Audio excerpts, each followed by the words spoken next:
ஆதி என்னும் பராவரையே, அன்பான மனோன்மணியே, ஜோதி என்னும் பஞ்சகத்தாலே, சொற்பெரிய கரிமுகனே, தேது நீக்கும் கந்தவளே, திருத்துகின்ற குருநாதர்களே, 18 சித்தர்களே, பண்பான பரமசிவமே, ஓதியை ஜோதிடங்கள் உரைப்பதற்கு நாத விந்து வடிவாக நல்ல துணை ஆவீரே. உலகில் உள்ள தமிழ் பேசும் அனைத்து நாள் உள்ளங்களுக்கும் மற்றும் ஜோதிட சான்றோர்களுக்கும் மூத்தோர்களுக்கும் ஆர்வலர்களுக்கும் மற்றும் இந்த காணொலியை காணும் உங்களுக்கும் ஆஸ்ட்ரோராஜின் இனிய நல்வணக்கங்கள். ராசி பலன். வரக்கூடிய புத்தாண்டில் பராபவ வருடத்தில் நடக்கக்கூடிய ராசி பலன்கள் சார்ந்த தகவல்களை பார்க்கலாம் வாருங்கள். முதலில் கடந்த பதிவில் மேசராசி அவர்களுக்கு கிடைக்கும் நன்மை தீமைகள் சுகங்கள் நற்பலன்கள் சம்பந்தப்பட்ட தகவலை பார்த்தோம். சில பாதிப்புகளையும் அடையாளம் காட்டியிருந்தோம். அடுத்து ரிஷபராசி என்ற காலபுருஷனுக்கு 2ஆம் இடத்தில் ஸ்திர ராசியில் அமர்ந்திருக்கும் சந்திரனுடைய சொந்த நட்சத்திரத்தை பெறக்கூடிய அற்புதமான சந்திரன் யோகம் பெறக்கூடிய நட்சத்திரம் அல்லது உச்ச பெறக்கூடிய நட்சத்திரம் ராசி என்று பார்க்கும்போது ரிஷபராசி. இந்த ரிஷபராசிக்கு ஒரு தொடர்பு உண்டு. மனம் சார்ந்த சந்தோஷம் சார்ந்த விஷயத்தை அடையாளம் காட்டும் சந்திரன் உச்சம் பெறக்கூடியது. இந்த சந்திரனுக்கு வீடு கொடுக்கக்கூடிய சுக்கிரன் மீனத்தில் உச்சம் பெறுகிறார். மீனத்துக்கு சொந்தமான குரு சந்திரன் வீட்டில் உச்சம் பெறுகிறார். ஆக ஒரு ஜாதகத்தில் சந்திரன் சுக்கிரன் குரு ஒருவருக்கொருவர் நேரடி தொடர்பு ஏற்படுகிறது. அதே சமயத்தில் குருவுக்கும் சுக்கிரனுக்கும் உறவு ஒத்து போகாது, சந்திரனுக்கும் சுக்கிரனுக்கும் உறவு ஒத்து போகாது. ஆக இந்த சந்திரன் சுக்கிரன் குரு ஒருவருக்கொருவர் தொடர்பு ஏற்படும் பட்சத்தில், குடும்பத்தில் பிரச்சனைகளும் சங்கடங்களும் இருக்கும் பட்சத்தில் பொருளாதாரம் ஓஹோ என்ற நிலையை எட்டுகிறது. பொருளாதாரம் தரமான நிலையில் இருக்கும் பொழுது உறவுகள் தானாக கசப்பு வந்து விடுவதை காண முடிகிறது. இப்படிப்பட்ட முரண்பாடான செல்வத்திற்கும் கௌரவத்திற்கும் ஒன்றுக்கு மேற்பட்ட வாழ்க்கை துணையினுடைய சேர்க்கைக்கும் உகந்த ராசியாக அமைகிறது என்பதில் சற்று வினோதமான விபரீதமான எண்ணங்களையும் சந்தோஷங்களையும் எதிர்பார்ப்புகளையும் உண்டு பண்ணி தரக்கூடிய ஒரு அற்புதமான ராசி என்றால் அது ரிஷப ராசிக்கு மிகையான ராசி மற்ற எந்த ராசியும் இல்லை என்பது அடியேனின் தாழ்மையான கருத்து. இந்த ரிஷபராசிக்காரர்களுக்கு பொதுவாகவே அசைவோடும் எண்ணம் இருக்கும். ஒரு விஷயங்களை திரும்ப திரும்ப ஞாபகப்படுத்தி கொண்டு திரும்ப அந்த நினைவுகள் மூழ்கி சந்தோஷத்தையும் வருத்தத்தையும் மனபாரத்தையும் இந்த 3 விதமான எண்ணங்களையுமே இவர்களால் அதிகப்படுத்தி கொள்ளவோ கூட்டிக் கொள்ளவோ குறைத்து கொள்ளவோ இதற்கான சந்தர்ப்ப சூழ்நிலை அவர்களுக்கு தானாக அமைந்து விடுவதை நடைமுறையில் காண முடிகிறது. அடுத்து இந்த ரிஷபராசி என்று பார்க்கும் பொழுது சுக்கிரன் எங்கு நின்றாலும் யோகத்தை தந்து விடுகிறார். ஆனால் இழப்புகளையும் சங்கடங்களையும் கொடுத்தால் உறவுகளில் யோகத்தை தருகிறார். உறவுகளில் கசப்புகளையும் சங்கடங்களையும் தந்தால் பொருளாதாரத்தில் யோகத்தை தந்து விடுகிறார். ஆக மொத்தத்தில் ஜாதகத்தில் ரிஷபராசியில் பிறந்த ஒருவருக்கு யோகம் என்றால் அதில் ஏதாவது ஒன்று இருந்து விடுகிறது. ஏன் என்று கேட்டால் லக்னத்துக்கு 1, 4, 7, 10 அமையும் பொழுது அது சிறப்பான யோகத்தை தந்து விடுகிறது. அதே சமயத்தில் 6ஆம் இடமும் சுக்கிரனுடைய வீடு, அவனுக்கு 1, 4, 7, 10, 1, 5, 9 சம்பந்தம் இருக்கும் பொழுதும் ஆக இந்த 2 வீட்டிற்கும் முழுமையாக கெடுவதற்கான வாய்ப்பு மிக மிக குறைவு என்பதை கருத்தில் கொண்டு பார்ப்போமானால் இதனுடைய நிதர்சனம் புரியும். அதற்கு அடுத்து இன்று அல்லது வரக்கூடிய சித்திரை மாதத்திற்கு மேல் குரு என்று சொல்லக்கூடிய மாரகாதிபதி 3இல் மறைகிறார், மற்றொரு மாரகஸ்தானத்தில் மறைகிறார், அதாவது கடகராசிக்கு வருகிறார். அந்த வகையில் பார்க்கும் பொழுது உடல்நலத்திலேயும் உறவுகளிலேயும் தன்னுடைய மூத்த உறவுகளில் சம்பந்தப்பட்டதும் இது இல்லாமல் கொலஸ்ட்ரால் சம்பந்தப்பட்ட தொந்தரவுகளும் கல்லீரல் சம்பந்தப்பட்ட தொந்தரவுகளும் கண்ணினுடைய கருவிழி சம்பந்தப்பட்ட தொந்தரவுகளும் அப்போதுக்கப்போது வர்றதுக்கான வாய்ப்புகள் இருக்கிறது. அதே சமயத்தில் உறவுகளில் நிதானத்தை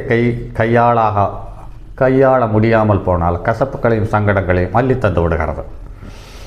அடுத்து சனி என்று பார்க்கும் பொழுது லக்னத்துக்கு 12ஆம் ராசிக்கும் லக்னத்துக்கும் ரிஷபராசிக்கும் ரிஷப லக்னத்துக்கும் 11ஆம் இடம் என்று சொல்லக்கூடிய அற்புதமான லாபஸ்தானத்தில் அமர்ந்திருக்கிறது. அந்த லாபஸ்தானத்தை உச்சம் பெற்ற குரு பார்க்க போகிறார். அதாவது கடகத்திற்கு வந்த பிறகு தன்னுடைய 9ஆம் பார்வையால் தன் வீட்டில் இருக்கக்கூடிய சனியை பார்க்கிறார். ஆக சனிக்கும் குருவும் காலபுருஷனுக்கு 9, 10க்குரியவர்கள் என்பதை கருத்தில் கொண்டு பார்க்கும் பொழுது இவர்களுக்கு இந்த ரிஷபராசிக்காரர்களுக்கு சனி திசையோ அல்லது குரு திசையோ அல்லது லக்னாதிபதியினுடைய திசையோ இருக்கும் பட்சத்தில் ஒரு அபரிமிதமான வளர்ச்சி, புது புது உறவுகள் சம்பந்தப்பட்டது, உடல்நலம் சம்பந்தப்பட்ட தொந்தரவுகள் ஏற்கனவே இருந்தாலும் கொஞ்சம் கொஞ்சமாக நிவர்த்தியாகி நற்பலனை அள்ளித்தருவதற்கான வாய்ப்பை உண்டு பண்ணி தருகிறது. அதே சமயத்தில் ராகு என்று பார்க்கும் பொழுது லக்னத்திற்கோ அல்லது ராசிக்கோ 10ஆம் இடத்தில் அமர்ந்திருக்கிறது என்று பார்க்கும் பொழுது மிகச்சிறந்த யோகம் என்பதை கருத்தில் கொள்ள வேண்டியதாக இருக்கிறது. அதே சமயத்தில் தாயினுடைய உடல்நலம், தந்தையினுடைய உடல்நலம் சின்ன சின்ன ஏற்ற இறக்கங்களையும் சங்கடங்களையும் தருகிறது என்பதை காண முடிகிறது.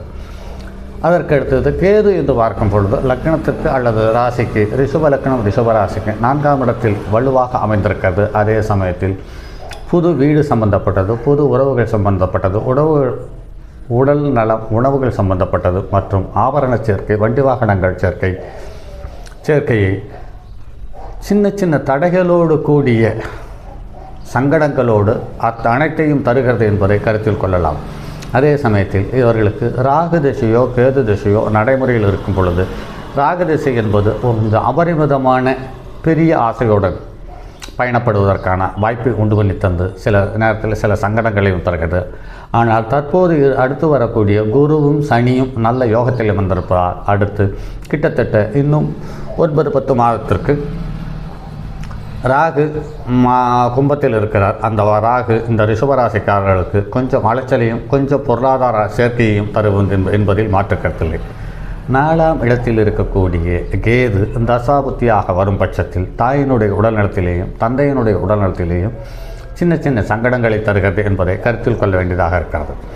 அதே சமயத்தில் லக்னத்துக்கு 8க்குரியவன் அல்லது ராசிக்கு ரிஷபராசிக்கு 8க்குரியவன் 3இல் மறைவது யோகம் என்று பார்த்தாலும் கூட உடல்நலம் சங்கடங்கள் போன்றவற்றை கொஞ்சம் அதீத ஈடுபாட்டை கொடுத்து சங்கடத்தை உண்டு பண்ணி தர காத்திருக்கிறார் என்பதை கருத்தில் கொள்ளலாம். ஆக ரிஷபராசிக்காரர்களுக்கு அடுத்து வரக்கூடிய ஒரு வருடம் அற்புதமான காலம் என்பதில் மாற்று கருத்தில்லை. அதே சமயத்தில் உடல்நலத்தில் சங்கடங்களும் பிரச்சனைகளும் உருவாவதற்கான வாய்ப்பு இருக்கிறது.